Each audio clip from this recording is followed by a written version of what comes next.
ನಿಮಗೆ ಗುರ್ತಾ, ಇದು ಎಲ್ಲ ದಿನಗಳಲ್ಲೂ ನಡೆಯಲ್ಲ. ನಮ್ಮ ಸೌರ ಮಂಡಲದಲ್ಲಿರುವ 6 ಗ್ರಹಗಳು ಒಂದೇ ಲೈನಿನಲ್ಲಿ ಬರುತ್ತದೇನಾ? ಅದರೊಳಗಡೆ 4 ಗ್ರಹಗಳು ನಾವು ಕಣ್ಣಿನಿಂದ ನೋಡಬಹುದಾ? ಜನವರಿ ತಿಂಗಳಲ್ಲಿ ನಾವು ಸೌರಮಂಡಲ ಬಗ್ಗೆ ತಿಳಿದುಕೊಳ್ಳುವ ವಿಷಯಗಳು ಬಹಳಷ್ಟು ಇವೆ. ಎಸ್ಪೆಷಲಿ ಜನವರಿ 25, 2025 ದಿನ. ಆ ದಿನ ಸೌರಮಂಡಲದಲ್ಲಿ ಏನೆಲ್ಲ ಆಗುತ್ತದೆ?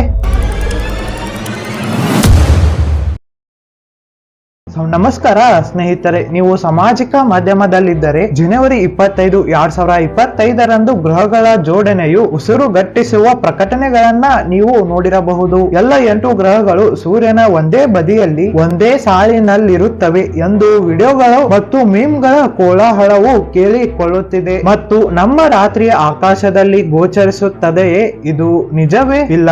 ಜನವರಿ 25 ಏಕೆ? ನಮಗೆ ಯಾವುದೇ ಕಲ್ಪನೆ ಇಲ್ಲ. ಆದರೆ ನಮ್ಮ ಸಂಜೆಯ ಆಕಾಶದಲ್ಲಿ ಜನವರಿ ಪೂರ್ತಿ 6 ಗ್ರಹಗಳು ಇರುತ್ತವೆ. ಮತ್ತು ಹೌದು, ಅವರು ಸಾಲಿನಲ್ಲಿ ಇದ್ದಾರೆ. ಯಾವಾಗಲೂ ಹಾಗೇನಾ? ನಮ್ಮ ಸೌರವ್ಯೂಹದ ಗ್ರಹಗಳು ನಮ್ಮ ಸೂರ್ಯನನ್ನ ಹೆಚ್ಚು ಕಡಿಮೆ ಸಮತಟ್ಟಾದ ಸಮತಲದಲ್ಲಿ ಸುತ್ತುತ್ತವೆ. ಭೂಮಿ ಸೂರ್ಯನ ಸಮತಳವನ್ನು ಎಕ್ಲಿಪ್ಟಿಕ್ ಎಂದು ಕರೆಯಲಾಗುತ್ತದೆ. ಹೆಚ್ಚು ಕಡಿಮೆ ಗ್ರಹಗಳು ಮತ್ತು ಸೂರ್ಯನ ಸಮತಳವನ್ನ ವ್ಯಾಖ್ಯಾನಿಸುತ್ತದೆ. ಆದ್ದರಿಂದ ನಮ್ಮ ಆಕಾಶದಲ್ಲಿ ಗ್ರಹಗಳು ಯಾವಾಗಲೂ ಎಲ್ಲೋ ಒಂದು ಸಾಲಿನಲ್ಲಿ ಕಾಣಿಸಿಕೊಳ್ಳುತ್ತವೆ. ನಮ್ಮ ಆಕಾಶದಂತ ಇರುವ ಆ ರೇಖೆ ಸೂರ್ಯ ಮತ್ತು ಚಂದ್ರನ ಮಾರ್ಗ ನಮ್ಮ ಸೌರವ್ಯೂಹದ 3 ಆಯಾಮದ ಸಮತಳದ ಕೇವಲ 2 ಆಯಾಮದ ಪ್ರತಿನಿಧಿಯಾಗಿವೆ. ಆದ್ದರಿಂದ ಗ್ರಹಗಳು ಯಾವಾಗಲೂ ನಮ್ಮ ಆಕಾಶದಲ್ಲಿ ಒಂದು ಸಾಲಿನಲ್ಲಿ ಚಲಿಸುತ್ತವೆ. ಅಲ್ಲಿ ಒಂದಕ್ಕಿಂತ ಹೆಚ್ಚು ಗ್ರಹಗಳಿದ್ದರೆ ಅಲ್ಲಿ ಯಾವಾಗಲೂ ಯಾವುದೇ ಇತರ ಗ್ರಹಗಳೊಂದಿಗೆ, ಉದಾಹರಣೆ ಚಂದ್ರ ಮತ್ತು ಸೂರ್ಯ, ಸಾಲಿನಲ್ಲಿ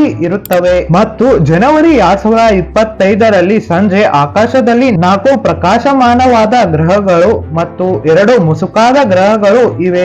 ಹೌದು, ಇವುಗಳು ಆಕಾಶದಂತ ಒಂದೇ ಸಾಲಿನಲ್ಲಿ ಜೋಡಿಸಲಾಗಿದೆ. ಜನವರಿ ಸಂಜೆ ಆಕಾಶದಲ್ಲಿರುವ 6 ಗ್ರಹಗಳು 2 ಚಾರ್ಟ್ಗಳು ಮತ್ತು ಬಹುಶಃ ಆಪ್ಟಿಕಲ್ ಸಹಾಯವಿಲ್ಲದೆ ಗೋಚರಿಸುವುದಿಲ್ಲ. ಆದ್ದರಿಂದ ನಮ್ಮ ಆಕಾಶದಲ್ಲಿ 4 ಪ್ರಕಾಶಮಾನವಾದ ಗ್ರಹಗಳು ಒಂದೇ ಸಾಲಿನಲ್ಲಿ ಬಿಡುತ್ತವೆ. ಏಕೆ ಒಂದೇ ಸಾಲು? ಏಕೆಂದರೆ ಗ್ರಹಗಳು ನಮ್ಮ ಸೂರ್ಯನನ್ನ ಸಮತಟ್ಟಾದ ಸಮತಳದಲ್ಲಿ ಸುತ್ತುತ್ತವೆ, ಒಂದು ರೇಖೆಯ ಉದ್ದಕ್ಕೂ ನೆಲೆಗೊಂಡಿವೆ. ಭೂಗೋಳ ತಜ್ಞರು ಈ ರೇಖೆಯನ್ನ ಎಕ್ಲಿಪ್ಟಿಕ್, ಈ ಚಾರ್ಟಿನಲ್ಲಿ ಹಸಿರು ರೇಖೆ ಎಂದು ಕರೆಯುತ್ತಾರೆ. ಇದು ನಮ್ಮ ಸೌರ ಆಕಾಶದಲ್ಲಿ ಸಾಗುವ ಮಾರ್ಗವಾಗಿದೆ. ಮಧ್ಯ ಉತ್ತರ ಅಕ್ಷಾಂಶಗಳಿಂದ ನೀವು ಜನವರಿ 2025 ಏನನ್ನು ನೋಡಬಹುದು ಎಂಬುದು ಇಲ್ಲಿದೆ. ನಾವು ಜನವರಿ ತಿಂಗಳಲ್ಲಿ ಆಕಾಶದಲ್ಲಿ ಬಹಳಷ್ಟು ಗ್ರಹಗಳ ಚಟುವಟಿಕೆಗಳನ್ನ ನಾವು ಕಾಣಬಹುದಾಗಿತ್ತು. ಆದರೆ ಜನವರಿ 25, 2025 ಇದೆ ಅಲ್ವಾ, ಅದು ತುಂಬಾನೇ ವಿಶೇಷ ಮತ್ತು ರೇರ್ ಆಗಿ ನಮಗೆ ನೋಡಲು ಸಿಗಬಹುದು. ಜನವರಿ 25, 2025 ಗ್ರಹಗಳು. ಹಾಗಾದರೆ ಜನವರಿ 25, 2025 ಆಕಾಶವು ಹೇಗಿರುತ್ತದೆ? ಯುರೇನಸ್ ಮತ್ತು ನೆಪ್ಚೂನ್ ಅನ್ನು ಸೇರಿಸುವುದರೊಂದಿಗೆ ಮೇಲಿನ ಅದೇ ದೃಶ್ಯ ಇಲ್ಲಿದೆ. ಚಾರ್ಟ್ಗಳು ಮತ್ತು ಬಹುಶಃ ಆಪ್ಟಿಕಲ್ ಸಹಾಯವಿಲ್ಲದೆ ಈ 2 ಗ್ರಹಗಳು ಗೋಚರಿಸುವುದಿಲ್ಲ. ಆದ್ರಿಂದ ಜನವರಿ 2025 ನಮ್ಮ ಆಕಾಶದಂತ 4 ಪ್ರಕಾಶಮಾನವಾದ ಗ್ರಹಗಳನ್ನ ಒಂದೇ ಸಾಲಿನಲ್ಲಿ ಬಿಡುತ್ತದೆ. ಹೆಚ್ಚುವರಿ ವಿವರಿಗಾಗಿ ಈ ಇಮೇಜ್ ಅನ್ನ ನೋಡಿ. ಜನವರಿ 25, 2025 ಕತ್ತಲಾದ ಸುಮಾರು 90 ನಿಮಿಷಗಳ ನಂತರ ಆಕಾಶವು ಹೇಗಿರುತ್ತದೆ ಎಂಬುದನ್ನ ತೋರಿಸುತ್ತದೆ. ನೀವು ದುರ್ಬೀನ್ ಅನ್ನು ಬಳಸಿದರೆ ನೀವು 4 ಪ್ರಕಾಶಮಾನವಾದ ಗ್ರಹಗಳು ಮತ್ತು 2 ಮಂದವಾಗಿರುವುದನ್ನ ನೋಡಲು ಸಾಧ್ಯವಾಗಿರುತ್ತದೆ. 7ನೇ ಗ್ರಹವಾದ ಬುಧವು ಸೂರ್ಯನಿಗೆ ನೋಡಲು ತುಂಬಾ ಹತ್ತಿರದಲ್ಲಿ ಇದೆ. ಮತ್ತೆ ಈ ಇಮೇಜ್ ಅನ್ನ ನೋಡಿ. ನೀವು ನಿಮ್ಮ ಸೌರವ್ಯೂಹದ ಮೇಲೆ ಸುಳಿದಾಡಿದರೆ ಮತ್ತು ಜನವರಿ 25, 2025 ಕೆಳಗೆ ನೋಡಿದರೆ ಇಲ್ಲಿ ನೀವು ಗ್ರಹಗಳನ್ನ ಕಂಡುಕೊಳ್ಳಬಹುದು. ನಮ್ಮ ಸಂಜೆಯ ಆಕಾಶದಲ್ಲಿ 6 ಗ್ರಹಗಳು ಜೋಡಿಸಲಾಗಿರುತ್ತದೆ. 4 ಗೋಚರಿಸುತ್ತವೆ ಮತ್ತು 2 ಇಲ್ಲ. ಗ್ರಹಗಳು 3D ಜಾಗದಲ್ಲಿ ರೇಖೆಯನ್ನು ಮಾಡುವುದಿಲ್ಲ, ಸೂರ್ಯನಿಂದ ಹೊರಗಡೆ ಹೋಗುತ್ತವೆ, ಹತ್ತಿರ ಅಲ್ಲ.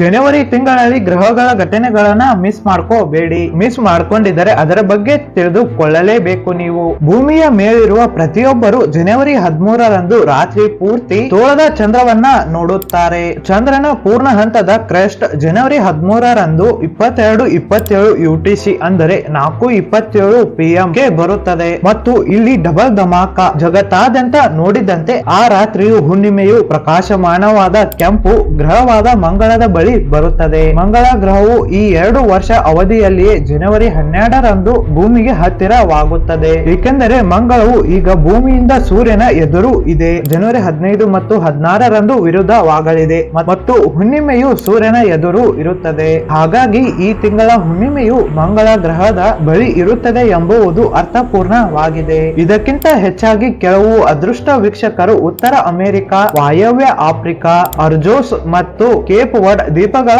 ಭಾಗಗಳಲ್ಲಿ ಜನವರಿ 14 UTC ಯಲ್ಲಿ ಅಂದರೆ ಇಂಡಿಯಾದಲ್ಲಿ ಜನವರಿ 13ರಂದು 10 PM CST ಮಂಗಳ ಗ್ರಹದ ನಿಗೂಢತೆಯನ್ನ ನೋಡುತ್ತಾರೆ ಅಥವಾ ಮುಂದೆ ಹಾದು ಹೋಗುತ್ತಾರೆ. ಜನವರಿ 2025ರಂದು ಮತ್ತೊಂದು ಮಹಾನ್ ಘಟನೆ ನಡೆಯಲಿದೆ. ಪಶ್ಚಿಮ ಸಂಜೆ ಆಕಾಶದಲ್ಲಿ ಕತ್ತಲೆಯ ನಂತರ ಶುಕ್ರವು ಪ್ರಕಾಶಮಾನವಾಗಿ ಹೊಳೆಯುತ್ತದೆ ಮತ್ತು ಜನವರಿ 9-10ರಂದು ಸೂರ್ಯನಿಂದ ತನ್ನ ಹೆಚ್ಚಿನ ದೂರವನ್ನ ತಲುಪುತ್ತದೆ. ಇದು ಸೂರ್ಯಾಸ್ತದ ನಂತರ ಸುಮಾರು 4 ಗಂಟೆಗಳ ನಂತರ ಸೆಟ್ ಆಗುತ್ತದೆ ಮತ್ತು ಇದು ಗಾಢವಾದ ಆಕಾಶದಲ್ಲಿ ದಾರಿದೀಪವಾಗಿದೆ. ಶನಿಯೂ ಸಹ ಇರುತ್ತದೆ. ಇದು ಶುಕ್ರಕ್ಕಿಂತ ಕಡಿಮೆ ಪ್ರಕಾಶಮಾನವಾಗಿರುತ್ತದೆ. ಆದರೆ ಇದು ಜನವರಿ ಆರಂಭದಲ್ಲಿ ಪರಸ್ಪರ ಓಟದ ಸಮಯದಲ್ಲಿ ಸಂಜೆ ಆಕಾಶದಲ್ಲಿ ಸುಂದರವಾದ ಜೋಡಣೆಯನ್ನ ಮಾಡುತ್ತದೆ. ಅದರ ಹತ್ತಿರದ ಮಾರ್ಗವು ಜನವರಿ 17 ಅಥವಾ 18, 2025ರಲ್ಲಿ ಸಂಜೆಯಾಗಿರುತ್ತದೆ. ಗ್ರಹಗಳ ಜೋಡಣೆಯು ಕಣ್ಣಿಗೆ ಬೀಳುತ್ತದೆ, ದೃಷ್ಟಿಯನ್ನ ಮಾಡುತ್ತದೆ ಮತ್ತು ಅವರ ಹತ್ತಿರದಲ್ಲಿ ಸುಮಾರು 2.2 ಡಿಗ್ರಿಯಷ್ಟು ದೂರದಲ್ಲಿ ಇರುತ್ತವೆ. ನಂತರ ಶನಿಯು ಪಶ್ಚಿಮ ಆಕಾಶದಲ್ಲಿ ಶುಕ್ರಕ್ಕಿಂತ ಕೆಳಗೆ ಇರುತ್ತದೆ.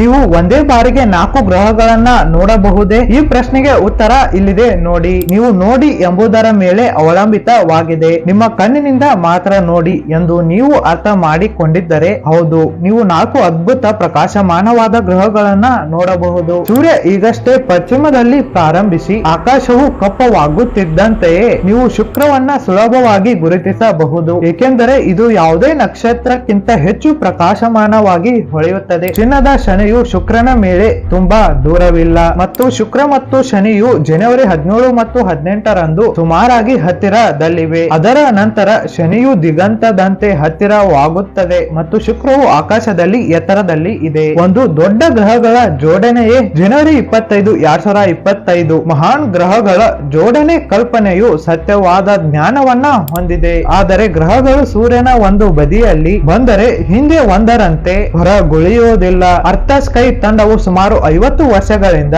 ರಾತ್ರಿ ಆಕಾಶದ ಮಾಹಿತಿಗಳನ್ನ ಪ್ರಸ್ತುತಪಡಿಸುತ್ತಿದೆ ಮತ್ತು 1970 ಮತ್ತು 80ರ ದಶಕದಲ್ಲಿ ಗುರುಗ್ರಹದ ಪರಿಣಾಮದ ಕಲ್ಪನೆಯೊಂದಿಗೆ ನಾವು ಮಹಾನ್ ಗ್ರಹಗಳ ಜೋಡಣೆ ಎಂಬ ಪದವನ್ನು ಮತ್ತೆ ಮತ್ತೆ ಎಸೆಯುವುದನ್ನ ನೋಡಿದ್ದೇವೆ. ಆದರೆ ಇದು ನಿಜವಾಗಬಹುದೇ? ನಮ್ಮ ಸೌರವ್ಯೂಹದ ಎಲ್ಲ 8 ಪ್ರಮುಖ ಗ್ರಹಗಳು ಬುಧ, ಗುರು, ಭೂಮಿ, ಮಂಗಳ, ಗುರು, ಶನಿ, ಯುರೇನಸ್ ಮತ್ತು ನೆಪ್ಚೂನ್ ಸೂರ್ಯನ ಒಂದೇ ಬದಿಯಲ್ಲಿ ಒಂದೇ ಗೆರೆಯನ್ನ ಮಾಡಬಹುದೇ? ಅದು ಯಾವಾಗ ಸಂಭವಿಸುತ್ತದೆ? ಉತ್ತರ ಸ್ಪಷ್ಟವಾಗಿದೆ. ಜೀನ್ ಮೇಯರ್ ಅವರ ಪುಸ್ತಕ ಗಣಿತದ ಖಗೋಳ ವಿಜ್ಞಾನ ಮೋಸೆಲ್ಸ್ ನಲ್ಲಿ ನಮ್ಮ 8 ಗ್ರಹಗಳು ಪ್ರತಿ 396 ದಶಕೋಟಿ ವರ್ಷಕ್ಕೊಮ್ಮೆ ಆಕಾಶದ 3.6 ಡಿಗ್ರಿಯವರೆಗೆ ಸಾಲಿನಲ್ಲಿ ಇರುತ್ತವೆ ಎಂದು ಅವರು ಹೇಳಿದ್ದಾರೆ. ಸೂರ್ಯನ ಪ್ರಸ್ತುತ ಸುಮಾರು 4.6 ದಶಕೋಟಿ ವರ್ಷಗಳಷ್ಟು ಹಳೆಯದಾಗಿದೆ ಮತ್ತು ಇನ್ನು 5 ಮತ್ತು 6 ದಶಕೋಟಿ ವರ್ಷಗಳ ನಂತರ ಕೆಂಪು ದೈತ್ಯವಾದ ಉಬ್ಬುತ್ತದೆ. ಪ್ರಕ್ರಿಯೆಯಲ್ಲಿ ಆಂತರಿಕ ಗ್ರಹಗಳನ್ನ ನುಂಗುತ್ತದೆ. ಆದ್ದರಿಂದ ಇಲ್ಲಿ ಗ್ರಹಗಳು ಸೂರ್ಯನ ಒಂದೇ ಬದಿಯಲ್ಲಿ ರೇಖೆಯನ್ನ ರೂಪಿಸುವುದನ್ನ ನಾವು ಎಂದಿಗೂ ನೋಡಲು ಸಾಧ್ಯವಿಲ್ಲ. ಆದರೆ ಕೆಲವೊಮ್ಮೆ ನಮ್ಮ ಬಾಹ್ಯಾಕಾಶದಂತಹ ಹಲವು ಪ್ರಕಾಶಮಾನವಾದ ಗ್ರಹಗಳನ್ನ ನೋಡುವ ಸೌಂದರ್ಯ ಮತ್ತು ಅದ್ಭುತವನ್ನ ನಾವು ಪ್ರಶಂಸಿಸಬಹುದು ಮತ್ತು ಜನವರಿ 2025 ಅಂತಹ ಸಮಯಗಳಲ್ಲಿ ಒಂದಾಗಿದೆ. ರಾತ್ರಿ ಆ ಗ್ರಹಗಳನ್ನ ನೋಡುವುದನ್ನ ಮಿಸ್ ಮಾಡ್ಕೋಬೇಡಿ ಅಂತ ಹೇಳ್ತಾ ಇವತ್ತಿನ ವಿಡಿಯೋವನ್ನ ಇಲ್ಲಿಗೆ ಮುಗಿಸ್ತೇನೆ. ಇಲ್ಲಿವರೆಗೂ ಯಾರೆಲ್ಲ ನನ್ನ ವಿಡಿಯೋನ ನೋಡಿದೀರಾ ತುಂಬ ಹೃದಯದ ಧನ್ಯವಾದಗಳು. ನಿಮಗೆ ಈ ವಿಡಿಯೋ ಇಷ್ಟವಾದರೆ ಲೈಕ್ ಮಾಡಿ, ಶೇರ್ ಮಾಡಿ, ಜೊತೆಗೆ ಸಬ್ಸ್ಕ್ರೈಬ್ ಮಾಡೋದನ್ನ ಮರೆಯಬೇಡಿ. Thanks for watching. Take care. Bye bye.